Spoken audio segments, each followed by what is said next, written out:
Aujourd'hui, laisse-moi te dire une vérité qui va te faire sourire, puis réfléchir.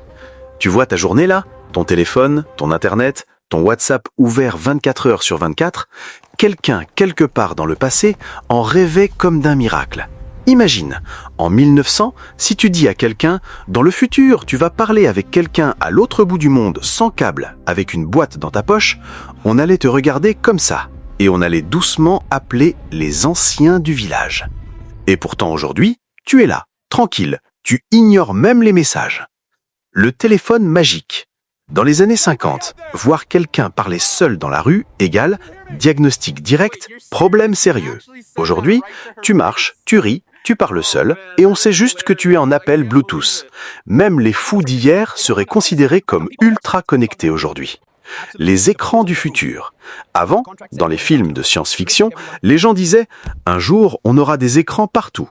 Aujourd'hui, tu as un écran dans ta poche, un écran dans ton salon, un écran dans ta chambre, parfois même 2 écrans pendant que tu manges. Trop fort. Et malgré ça, tu dis encore « Je m'ennuie ». Les ancêtres là, ils ne comprennent pas. La nourriture instantanée. Avant, faire à manger égale 2 heures minimum. Aujourd'hui, tu appuies sur une application et quelqu'un t'apporte à manger chez toi.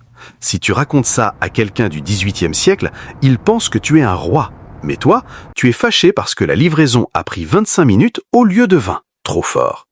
Voyager dans les airs. Il y a quelques siècles, voir un homme voler égale sorcellerie directe. Aujourd'hui, tu es dans un avion, tu regardes un film, tu manges du poulet, pendant que tu es à 10 000 mètres du sol. Et le pire, tu te plains encore des turbulences. La connaissance infinie. Avant, pour apprendre quelque chose, il fallait chercher un livre, trouver quelqu'un qui sait ou attendre des années. Aujourd'hui, tu poses une question et en 3 secondes, tu as la réponse. Et pourtant, on utilise ça pour regarder qui a clash qui, c'est triste. Maintenant, réfléchis bien.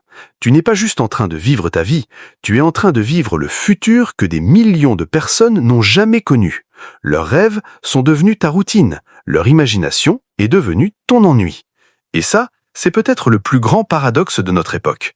On vit dans le futur, mais on ne s'en rend même plus compte. Alors la prochaine fois que tu déverrouilles ton téléphone, rappelle-toi, tu tiens dans ta main quelque chose qui aurait changé la vie de 1000 générations. Et toi, dis-moi en commentaire, si quelqu'un du passé débarquait aujourd'hui, c'est quoi la chose qui va le choquer en premier? Et surtout, quelle époque tu aurais aimé voir? Parce qu'au final, une époque, une vision, et aujourd'hui, une réalité.